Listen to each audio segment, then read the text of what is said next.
Kak mari. Ini proses pembuatan.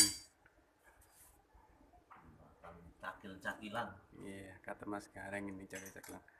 Acepek pakai mesin Satria. Pasti mantap.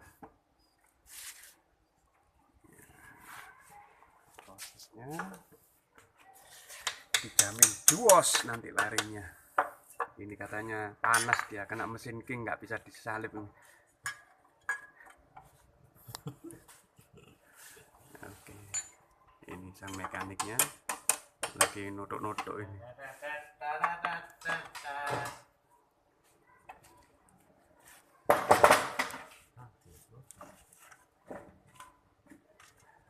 Nah, Mas Gareng, iya jatuh lagi bautnya. Pukul-pukul lagi. Motor nggak punya salah, ditutuk-tutuk. Biar masuk. Biar masuk katanya. Ini pasti motornya dijamin kenceng. Targetnya bisa lari 139 km jos. Setelah jadi nanti kita setting di Cangar.